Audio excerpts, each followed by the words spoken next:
Good afternoon and welcome to our webcast, where deforestation and disease collide, sustainability and COVID-19 in the Brazilian Amazon. I'm Anya Prusa, Senior Associate at the Brazil Institute, and it is my pleasure to start the event today. I hope, first of all, that everyone is staying safe and healthy in these difficult times. As many of you know, Brazil currently leads Latin America in the number of cases of COVID-19. We hosted an event just 2 weeks ago on the crisis in Brazil and the government's response. In the time since, the situation has worsened, raising serious concerns that Brazil is becoming the next epicenter for this disease. Many in Brazil are suffering, both from the virus itself, but also from the larger impact that COVID-19 is having across sectors and regions in Brazil. Today, we are focusing on how COVID-19 is affecting the Amazon and efforts to curb deforestation and promote sustainable development. Last summer, as forest fires raged across the region, the issue received global attention.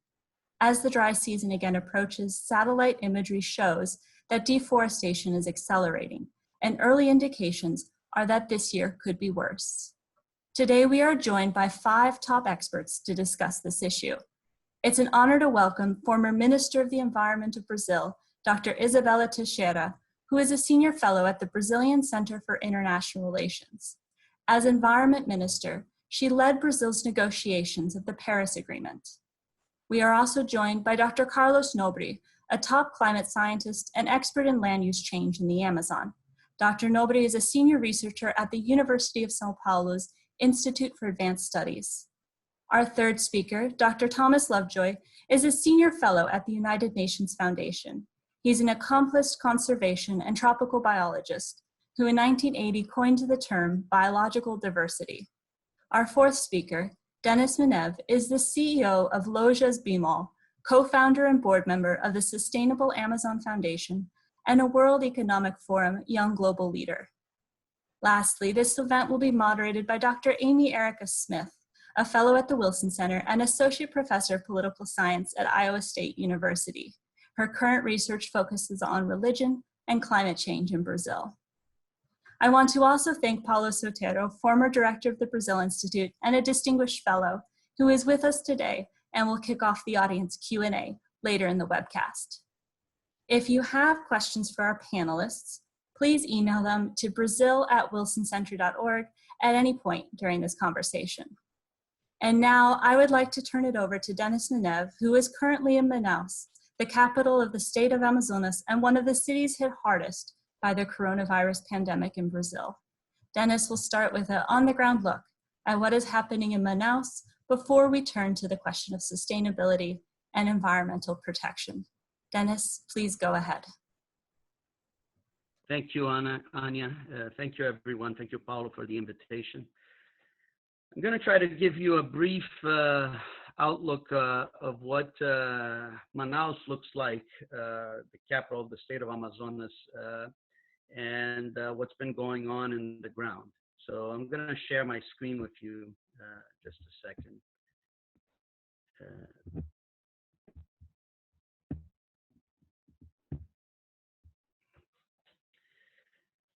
So Manaus, officially, there have been a few hundred deaths recorded. But generally, Manaus is a city that has about 30 burials per day. And the number of excess deaths, the number of people who have died above normal, has been between 1.9 thousand and 2.5, according to burial records in the city. So that's basically equivalent to 0.1% of the population. 1 in 1,000 people in this city have died.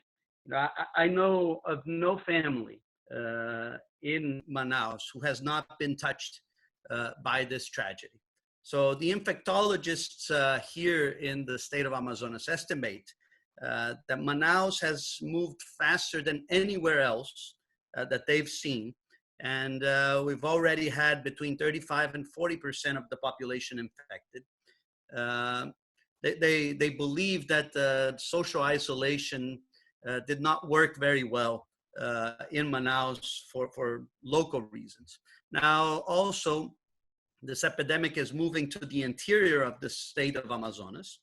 Parintins, which is a city in the interior, some may know it for the boi, the cow festival.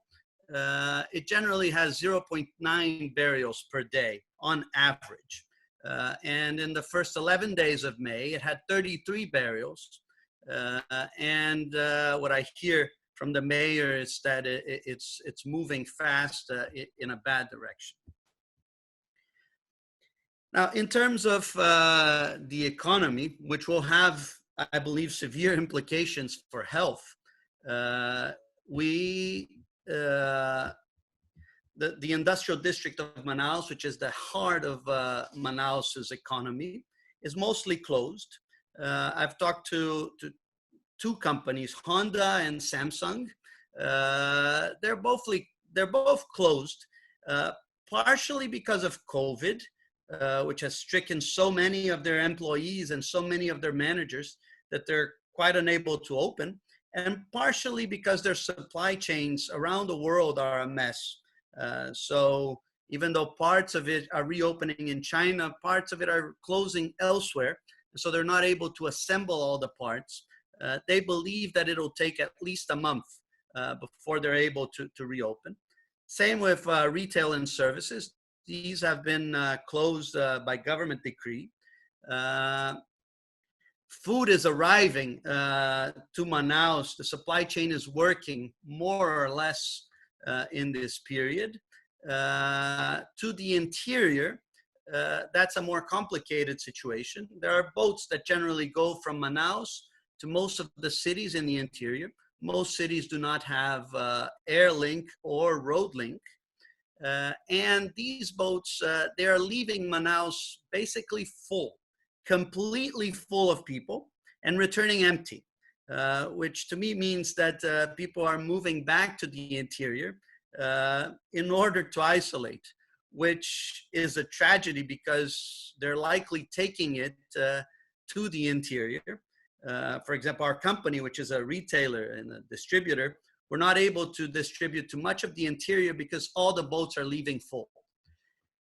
Now, the implications for state and city financial health, in my opinion, are quite dramatic. In the state of Amazonas, our monthly budget is about 1.3 billion reais. What I hear from state finance officials is that in April, that the income was okay, but in May, it's down by about 40%. So they will not, they're unlikely to be able to pay personnel in May, let alone all the other expenses that a state government has. Same for city government. City government, about half of its expenditures are personnel, and they're going down by about 45%. And so it's unclear to me what's going to happen when the government is unable to meet these expenses. And also, it's unclear to me what they will choose to cut. I would guess environmental concerns will not be atop their head during this period. Now, with so many people moving to the interior, I also do expect that these people will engage in some kind of economic activity in the interior. Now, since there are basically no legal economic activities in the interior, I would imagine that would have severe environmental implications as well. So on that, that's my brief, somewhat depressing summary of what is going on in Manaus these days. Thank you. Thank you, Dennis, for that informative but sobering briefing on what's happening. I would like to go next to Minister Isabella Teixeira for her thoughts on the impact that the coronavirus pandemic will have on sustainability in the Amazon and what some of the policies and things we should be watching going forward might be. Okay, thank you very much. Good afternoon. Thank you for the invitation to participate with this dialogue. I think that I'd like to thank very much Dennis for his presentation. It's a big picture in the big states, but it's small picture what's happening in Brazil. And my first comment that you need to understand better the impacts of COVID, not only in Amazonia, but also in Brazil. And as I mentioned, in the developing world, this probably will have new way or new behavior than we compare for developed economies. And these dynamics is really, really important to understand because in my opinion, we are going into chaos in Brazil and also the results, so the outcomes of this have really sensitive level considered Amazon region. It's not only what's happening in Manaus, but if you check the indicators, the health indicators, the worst one that we have today in Brazil and in Amazonia, in Amazon region, and also the challenges that we have considered what the federal government is practicing, put in practice, consider the national governance against the subnational levels.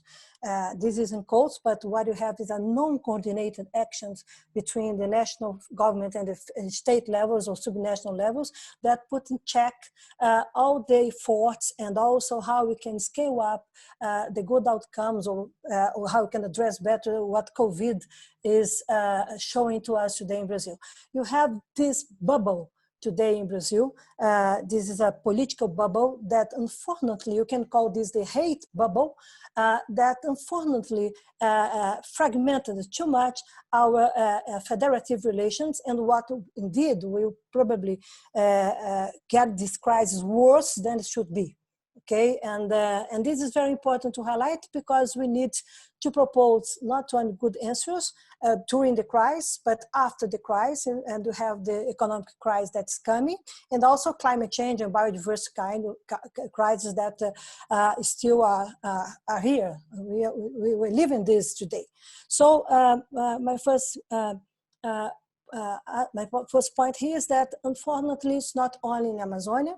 Okay, of course that you have other regions in Brazil, and you need to understand how we react, how we have good response in short-term perspectives, but also after this. One of the second point that's very important, and also I'd like to correlate it to Dennis' words, is that the informality that our economy is facing today.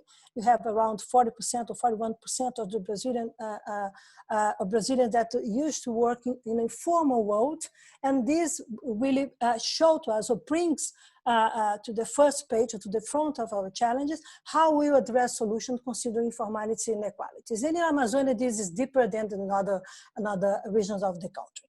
The third one is exactly the focus that you want to address here, is exactly how environmental damage or deforestation, not only deforestation, we have a setback of illegality today in Amazonia happening. It's not only the raise of the legal deforestation, but you have land grabs, land grabbings, and you had also no environmental governance to tackle enforcement, environmental enforcement. We destroyed the system that we have, and you also want to share responsibility with the governors with subnational level, but you don't share inputs or money or other important tools to address solution. And you have a new arrangement as a federal government that unfortunately doesn't bring civil society and other subnational players to work together to address solutions for deforestation and for Amazon sustainable development. So we have a fragmented governance model today in Brazil, if I can, public governance, that environment is not, environmentalists or environmental players, they are not part of this set of people that have the responsibility to address solutions in Brazil. So it's a big picture that you have to illustrate the crisis, the dimension of the crisis that you have in Brazil.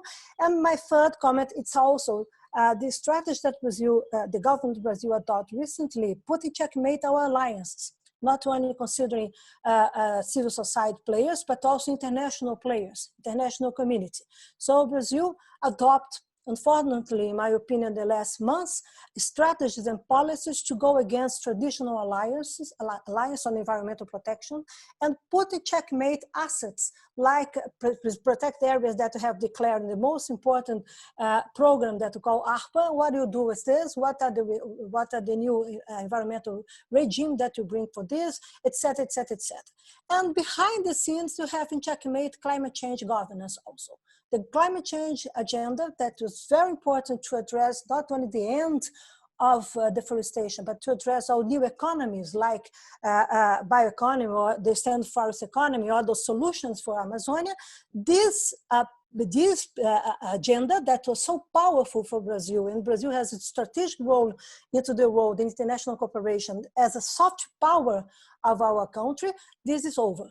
Okay, it's not clear how they want to address, and more than this, you have this different, in a fragmented way to play with climate change issues. And now that we are going into this new momentum after the crisis of COVID crisis, consider economic recovery, you have a huge opportunity to assume a green recovery, green economic growth recovery and a strategy for Brazil, but it's not clear how to connect. It's not clear who are the players. Even for the subnational levels, the governors of Amazonia that have a consortium that is working hard to do this, we need project, we need vision, we need ambition, we need values shared with the society. If not, it still will be there with small initiatives, but not necessarily strategically and robust ones to move on and to indeed promote sustainable and inclusive development. My last comment or last image is that my feeling is we have the tools, you have capacity, science, we have everything, all the solutions we have in Brazil, and also what you need is to bring it together and have a new driving force, bring society, democracy, and don't forget that probably, in my opinion, we need a new green illuminism in Amazonia and also in Brazil. We need to bring the rationality, to bring rationality again on the floor and exactly to deal or to tackle the irrational ones. So I'm a pragmatic woman. I know that probably we are going into a change, with the world is changing. We need to rediscuss global affairs if you want to bring Amazon in a new step of protection, and also as an asset for the Brazil development strategies. But you cannot forget that if you don't have a bottom-up approach, if you're not able to decentralize, you're not able to bring other issues and other adults into rooms, probably still will face the rates of deforestation and illegality, environmental crimes, with Brazil becoming more poor, and unfortunately with the exclusion of the traditional the indigenous people. And the brief comments, and thank you very much. Thank you, Minister. Certainly a moment of great challenges, but also hopefully one of opportunities. Dr. Carlos Nobre, Minister Isabella Teixeira mentioned land use change and the idea of a bioeconomy. What are some of the concerns and challenges that you're looking at in this moment, and where do you think things might go? Good afternoon to all. Thank you for this opportunity. Well, first, I think I will invert a little bit to this argument. I'm not going to say what COVID will do to the Amazon. I prefer to start by just looking how important the stability of Amazonian ecosystem is for the planet. One perhaps positive aspect that we're getting out of this pandemic is that science, at least in relation to the pandemic, health science is becoming much more credible. Internationally, globally speaking, the credibility of science is increasing. This, I hope, it will reverse a long-term trend of growth of the anti-science movement that we are seeing for a decade in the world. So let's hope that science will become credible and it will really play a much more important role for a sustainable planet. And this is very important for the Amazon. Why is that so? Because science has been warning for a long time that the Amazon is very near an irreversible tipping point. We are seeing in the Amazon, this perverse combination of anthropogenic drivers, the simultaneous and synergistic combinations of global warming not only warms up the temperature in the forest, 1.5 degrees already, but also increases severity and frequency of extremes, like very extreme droughts. Then also we have deforestation. As Minister Isabella Teixeira mentioned, it's unfortunately increasing in most of the Amazon, not only in Brazil, but particularly in Brazil. Deforestation reduces the recycling power of tropical forests. Tropical forests are very important in recycling water, the most efficient ecosystems in recycling water, and also warms up the forest, the deforested areas. And the third driver is that the very wet Amazon forest, which is not vulnerable to fires, very different than, let's say mid-latitude forests like California forest. Amazon forest is very resilient to fires, but it's becoming much more vulnerable now because of a warmer climate, because of fragmented forests, and because of man-made fires. So all those three drivers put together put the Amazon forest at the brink of this tipping point. And this is not only a theoretical prediction.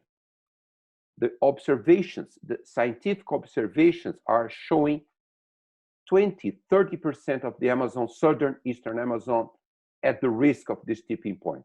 We call it scientifically a savannization. If that tipping point is exceeded, we are going to have perhaps 60 up to 70% of the whole forest turn into a dry savanna. In southern eastern Amazon, we are very close to that tipping point. We are seeing the increase, tremendous increase in the duration of the dry season, 3 to 4 weeks longer, much warmer, 2 to 3 degrees warmer temperature during the dry season, much less water recycling. This is all observations. Areas in southern Amazon, the forest is becoming a carbon source, not a big carbon sink. And also the tree mortality of wet climate tree species is increasing. All those things put together show we are really very near that tipping point.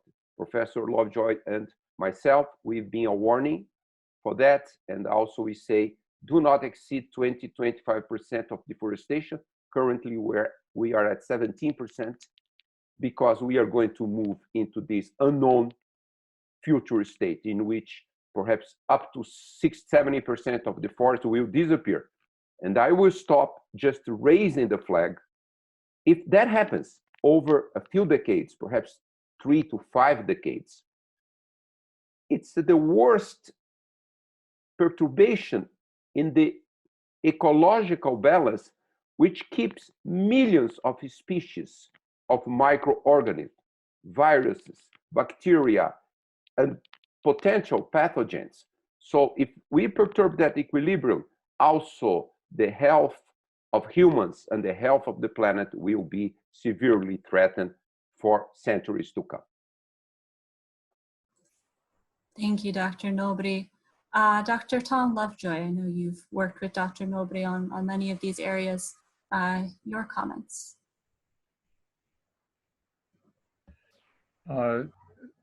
So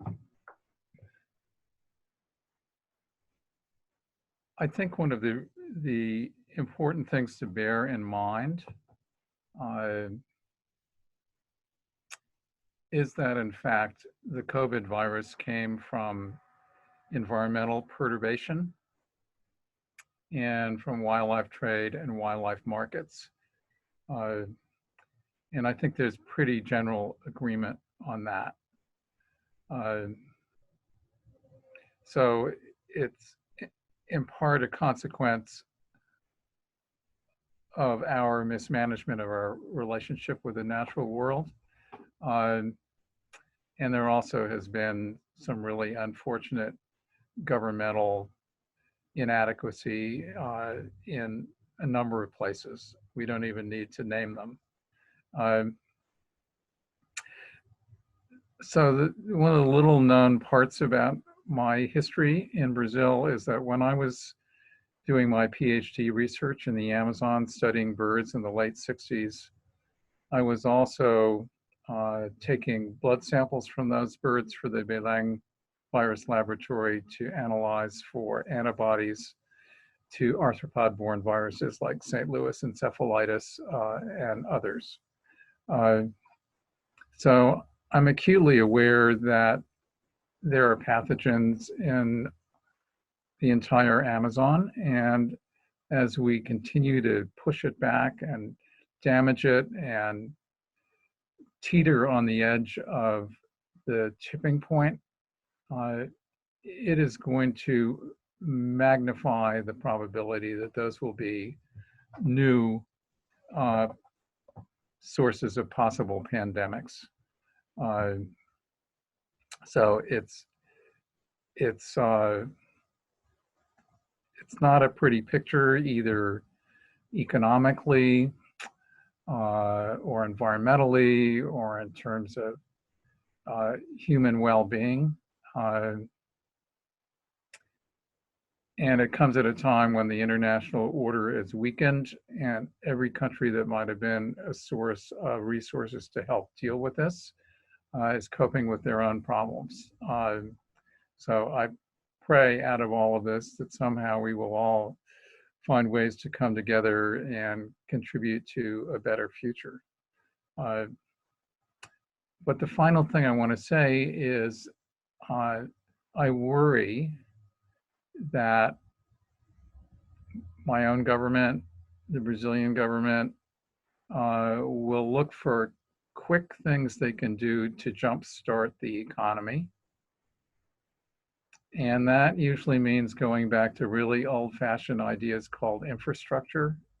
Just throwing infrastructure at this problem will not solve it. In fact, it will only make it worse. So the kinds of things that Carlos has been such an elegant spokesman for, Isabella too, on a biological vision, a new vision for Amazon development, I think is really essential to get it out there. And I think a lot of us are just going to be dealing with this almost on a day-by-day basis. And I thank you, Anya, for creating, together with Paolo, this opportunity to discuss this tremendous challenge. Thank you. Thank you, Tom. I want to turn next to Amy Erica Smith, who is a fellow at the Wilson Center with us studying religion and climate change in Brazil, for her to lead the next phase of this discussion. Amy? Well, first, thank you very much to our speakers for your sobering and very insightful remarks. I learned a lot. So I'm going to ask just two questions that are very closely related, and they're both the so what questions, or what do we do questions. So let's say that I am listening in on this conversation, and I am I'm working in an international think tank or NGO, and I'm considering lobbying my government to engage in some kind of policy that will encourage good behavior with respect to the Amazon. What do you see as the policy levers? What are the things that can be done in the next 6 months, over the next dry season, 6 months to year? What are the things that can be done from an international perspective to influence the Amazon positively?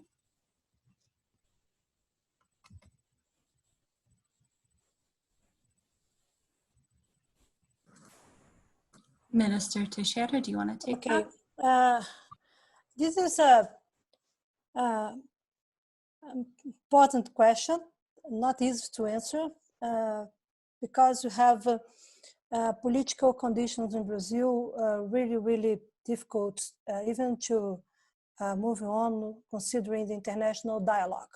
Okay, as I mentioned before, Brazil also, in my opinion, we provoked a disruptive process considering international cooperation and environmental agenda, and Amazonia is one of the key issues that, or probably the key issue that provoked this, because one of the arguments is exactly that the international interests, they are based on against sovereignty issues in Brazil.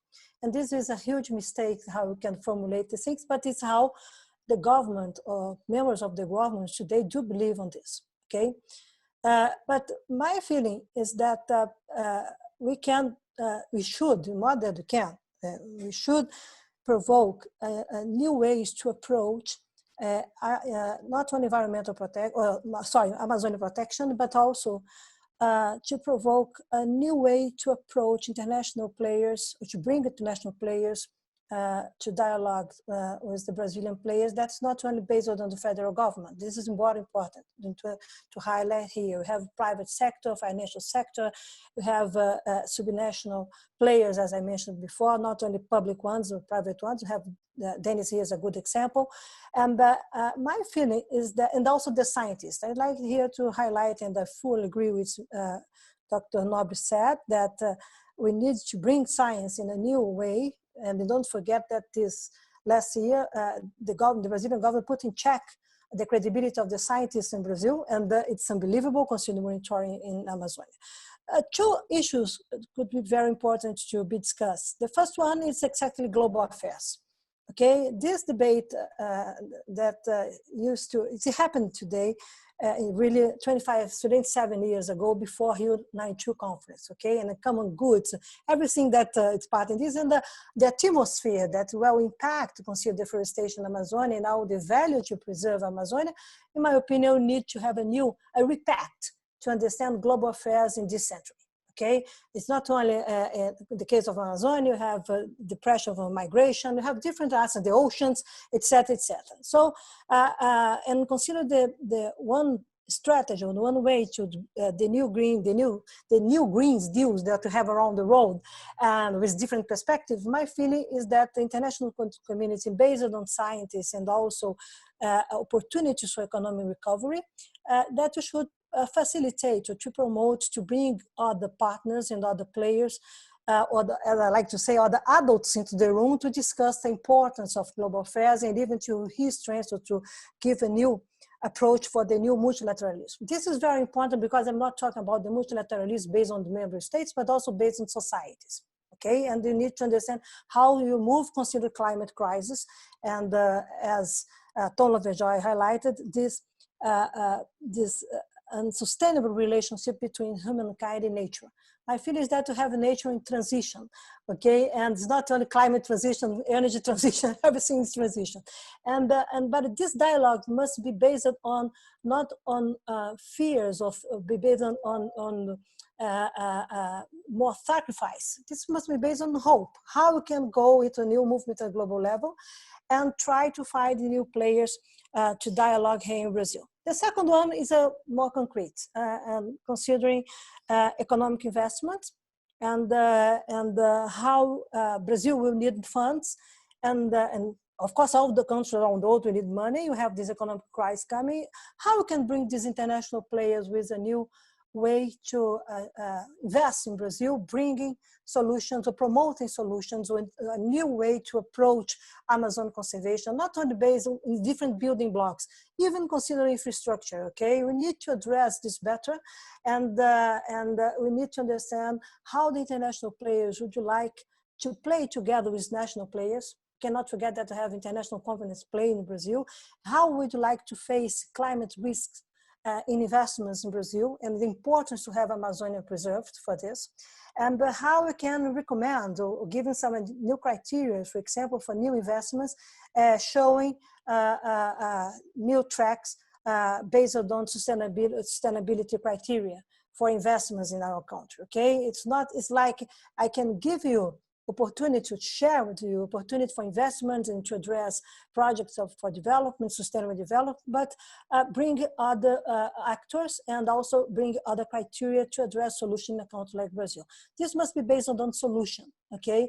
And this must be based on how we can indeed also promote solutions in short-term perspective and and try to address a project for Amazonia and for Brazil, Amazonia Sustainable Development. You don't have this today. I'm sorry, but this is my opinion, okay? You have some fragmented actions, important ones, to have a huge knowledge on how to do things bottom up, but even bottom up approach, but even this you cannot contact because Amazon is so huge. It's a huge territory, and you need to identify the territories. You need to understand where and how to approach the diversity of the political and the environment and social situations and economic situations that you have in Amazonia. So it's very important that the world doesn't give up Brazil, okay? And it's very important that you can try to find new ways to approach Brazil and to approach Amazonia and open political rooms for the dialogue and to construct really concrete paths that you can move on based on economic and social approach. And environment, will address solution. Environment does not address the problems. Thank you, I'd like Minister. to answer that question as well. You know, I read Tom's and Carlos's paper on the tipping point and on solutions for the Amazon. And it's very heartening and it's very hopeful of solutions in, let's say, a green revolution or biotech.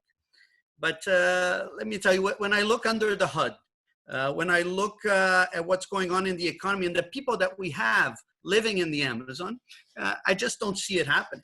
I'll give you an example. The budget of INPA, the National Research Center for the Amazon, is a little bit less than $10 million per year. $10 million. It's ridiculous.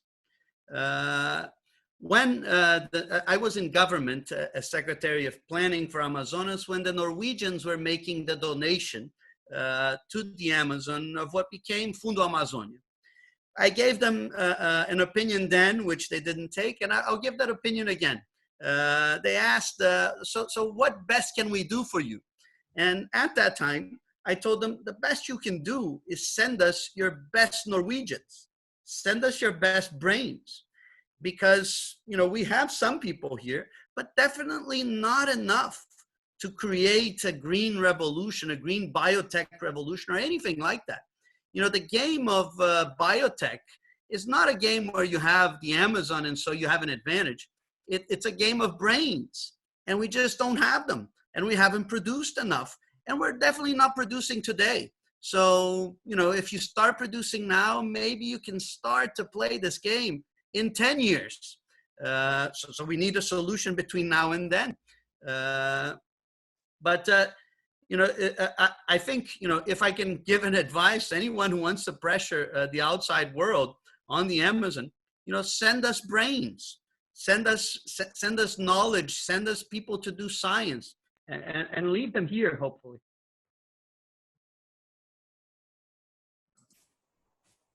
Thank you. I just want to add, of course, I like, you know, Danny's points, but before, let me just address one issue. International policy levers for bringing the Amazon towards sustainability. You know, certainly science-based targets for nature. We know that very well. Zero deforestation within less than a decade, and a massive forest restoration. Regenerative agriculture is very important. But also internationally, I think we have to see that to meet one of the UN's Sustainable Development Goals, sustainable production, sustainable consumption can be driven by citizens. So we have really to make it high profile, sustainable consumption. If people really pay attention to what they buy from Brazil, whether this was driving deforestation, fires, I think, you know, it will drive deforestation to a much lower level. So that's my first point. The second point, I just want to add a little bit to what Dennis said, because I did my PhD a long time ago at MIT. So recently I was giving a webinar at MIT, and I just said, you know, we need an MIT for the Amazon. It's an Amazonian Institute of Technology, kind of general name. We need really to bring the capacity to develop the science and the technology for this standing forest bioeconomy. The biological potential, as Tom and Isabella mentioned already, is gigantic. It's much higher. Even today, agroecological systems for acai berry, etc., they produce much more income to the Amazonian people than the old style agribusiness. So I think, you know, the idea really, we would like really to see this idea of creating in the Amazon this scientific and technological capability to harness this gigantic biological assets of the Amazon forest. So if I could just jump in here for a minute. What I like about the conversation we're having right now is it's a jump beyond the in-your-face horrific humanitarian situation, which definitely needs appropriate attention and help. But the question we're talking about now is after that. And I think it's perfectly conceivable to get international support to help institutions like INPA, which Dennis knows I've worked with, you know, since 1978 or something. A wonderful institution, but never adequately funded. And so I could see something like that, which maybe even could be done to benefit the entire Amazon basin, all those nations, 8 of them, which all have talent that they didn't have 30 years ago. And I think finding ways to nurture all of that in a very thoughtful and pragmatic direction, which could be a really serious contribution. And it's one of those really interesting administrative challenges, which is how can you encourage some really creative minds to address some of these problems when most of the time you have to do it at a considerable distance, because those minds operate best when they're on their own or mostly on their own. Anyway, I really like this idea.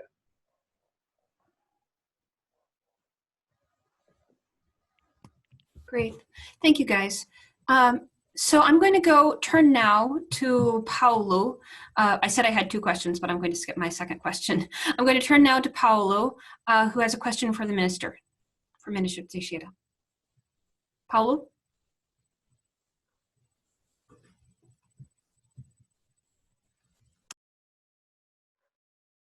Do you see? Okay. You're with us. Here. Hi. Hi. Good afternoon. My question is very simple. We are less than 6 months away from a presidential election in the United States.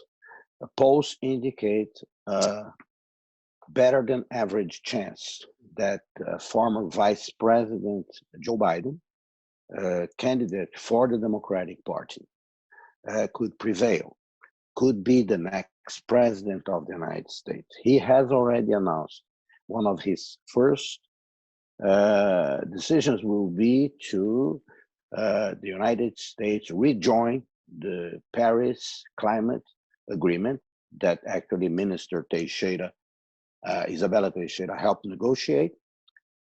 Let me, Minister, and also Tom, questions to all. How would a change of the political international environment by Joe Biden in the White House, how would that impact Brazil what are the ideas, what are the initiatives that you would suggest Americans give priority to? Thank you. And I'm gonna just, we have 15 minutes left, so if everyone could keep their answers short, we would appreciate it.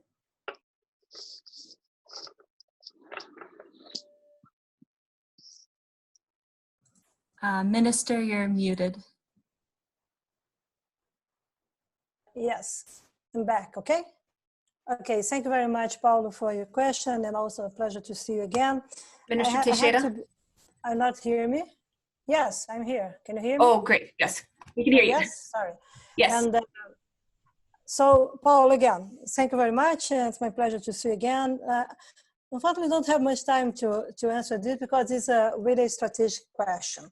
But I can highlight 2 or 3 things that very important, should be very important considering if you have a Democrat as a president of the United States at the end of this year.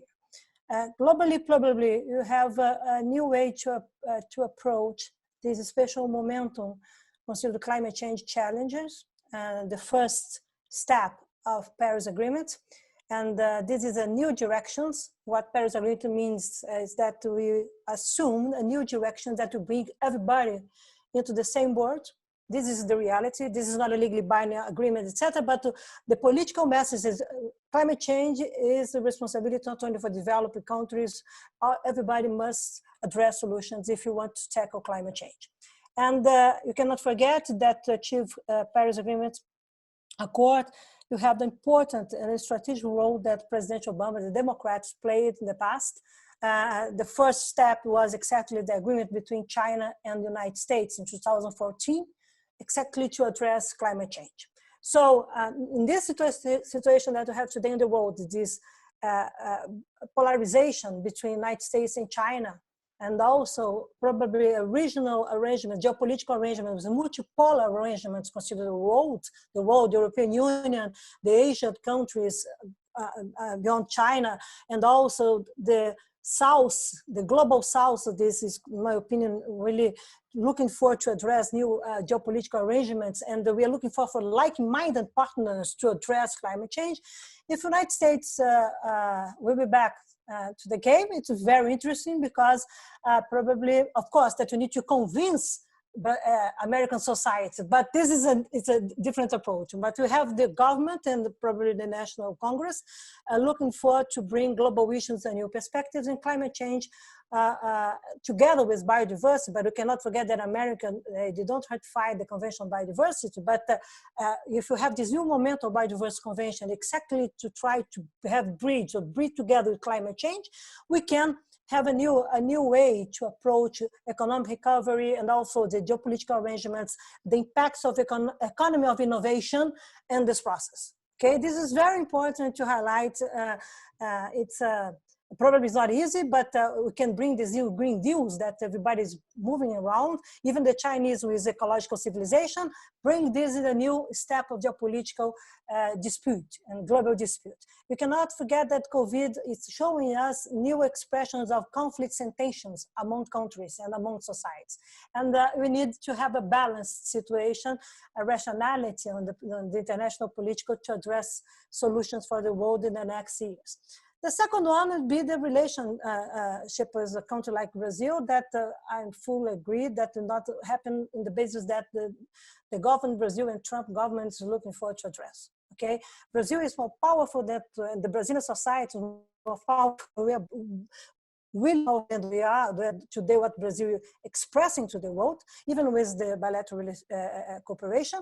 And my feeling is that we have a huge opportunity to have a strategic alignment based on the future, not based on the monsters of the past, okay? And based on irrationality. We need rationality. We need to understand how we can play together and how Global South, and Brazil is a leadership in the Global South together with India and China and other ones, how we can indeed be part of this new world, this new dispute of powers and political powers and political will that even with European countries, they are bringing this with a bridge considered the new Green Deal. So my feeling is that could be a good opportunity also to not only to restore or to play innovative role, that Brazil can play innovative role, political one, but even for Amazonia, okay, and our global issues, we play with our independence, of course, but we play innovative role, bring South and North together and moving faster in political solutions to open gates for economy and social and also for environmental policies. So it's a hope or a dream, if I can say this as a Brazilian citizen, but I do believe that can be a fresh air for us in the politics and the global politics and how we can be together. Thank you. So I would say two things in response to that. One is, one of the good things that has been happening in the course of the pandemic, I believe, is an increased appreciation in the public, including the American public, in the value of science. And so that's a big plus in all of this. I think we would see in a Democratic administration an attempt to restore some of the international order that has been systematically attacked, I would say. And you can't do that overnight, but it would be a refreshing change, particularly if it is not just a trans-North Atlantic international order, but actually lifts some of the elements that Isabella was talking about, like the agreements with China and India and Brazil, which actually made the Paris Agreement possible. So there is indeed hope on that horizon. I just would like to add one element here. Before the pandemic, we are really moving very, very slow in terms of meeting the Paris Agreement goals. Very, very slow. We would get to the end of the century, perhaps 3.5 degrees warmer. And that's a tragedy for the planet. So I hope, if there is such a political change in the US, that the pandemic will really let us move much faster, much faster. We need to reduce global emissions by 8% per year up to 2050. 2020, there will be, according to some calculations, 8% decrease in global emissions, but we have to continue. So we have to say the fossil fuel era is over. There has to be a political will by all governments to say that's an end. And also the destructive way of expanding agriculture should be over. So I hope that the pandemic will raise our expectations, but also our awareness that we could not move as slow as we are doing before the pandemic. All right, thank you, Dr. Nobody. So I'm going to ask one question really fast. We've got about 5 minutes left before we have to go to the end. I'm going to ask a question that comes from Christina McNeff, who's a program officer with the Andes Amazon Initiative at the Gordon and Betty Moore Foundation. Ms. McNeff asks the question, can you please ask the panelists if they see an opportunity to drive post-COVID recovery funds in the Amazon towards social infrastructure? And by social infrastructure, she means water and sanitation, healthcare facilities, and education that have a lower risk of deforestation versus other kinds of infrastructure, such as roads and dams that increase risks of deforestation. Okay, so I'm going to ask each person to talk for 45 to 60 seconds, if possible. Thank you. Minister Teixeira. Yes, I think that when I go to Amazonia and go to Brazil, but in Amazonia, it's very important that we can have a broad approach considering project sustainable development, and cities and this social infrastructure, as she's mentioned, is very key for cities or urban agenda in Amazonia, okay? And it's not only Brazil, but mainly in Amazonia. And my feeling is that after pandemic, if we're able to manage these issues, besides what we have today, the federal government, we have this political crisis in Brazil, but we have exactly to use better this opportunity to bring the players together, consider the subnational leadership. This is, in my opinion, the focus. And also, as Nobre and Lovejoy highlighted here, the role of the science and how we can build the scientists, and also the new economy, that new economic players that is coming, that wants to come. We need to use this in a strategic way, exactly to have a robust proposal to bring solutions to Brazil. As I mentioned before, we need a new green illuminism. So we need a new rationalism in Amazonia. And I think that, in my opinion, we have space to do this, bring civil society together, bring players together, okay? And I'm confident, yesterday we had a meeting exactly discussing this and showing that you can go there, but you need to have the focus, what are the priorities, how are the players, etc., etc., etc., and give responsibility also. Sometimes I feel is that people like to be engaged, but not necessarily has the responsibility tools and also the responsibilities to move on, okay? Thank you, Minister. Yeah. Dennis Menev? Yes. Yeah, I'd like to address that with a little bit of a complex answer. I don't think we should approach this as a direct link, let's say, between good infrastructure, water, whatever, connected to lowering deforestation. Now, I'll give you my opinion. Deforestation is a byproduct of a bad system. And it's a very complex system that involves incentives for bad businessmen. It involves bad institutions, and it involves bad laws. So how do you fix that? You have to look at the system. Now, I always like to look back. My grandfather was a thinker in the Amazon, Professor Samuel Benchimol, and he liked to say that you have to look at the Amazon from a political, from a social, from an economic, and from an environmental standpoint. If you choose to look at only one or two of those, so your question, let's say, addresses a social need connected to an environmental one. If you don't look at the economic consequences, if you don't look at the political consequences, I just don't think it's going to work. You're going to miss something important in the process. Thank you. Dr. Carlos Nobre, 30 seconds. Yeah, very briefly. I'm involved now in a project which is called Amazonia 4.0.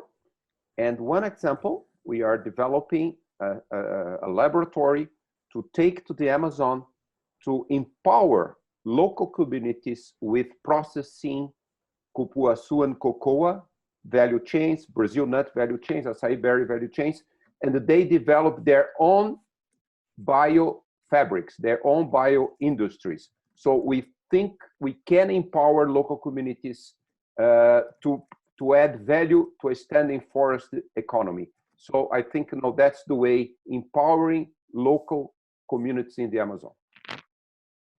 Thank you. Dr. Thomas Lovejoy, 30 seconds to you. You're on mute, sir. That would be an important element because one of the things we need to actually achieve are truly sustainable cities in the Amazon. Is this? Well, thank you all. I wish we had more time to delve into these issues further. There certainly is plenty to go into as the situation unfolds. Our sincere thanks to Minister Isabella Teixeira, Dr. Carlos Nobre, Dr. Tom Lovejoy, Dennis Menev, and Dr. Amy Erica Smith, as well as Paulo Sotero. We'll be back again in a few weeks with more content, so please stay tuned. You can check out our website, wilsoncenter.org. Thank you all for joining us. Thank you very much. Thank you. Thank you, everybody. Thank you. Bye-bye. Thank you. Bye-bye.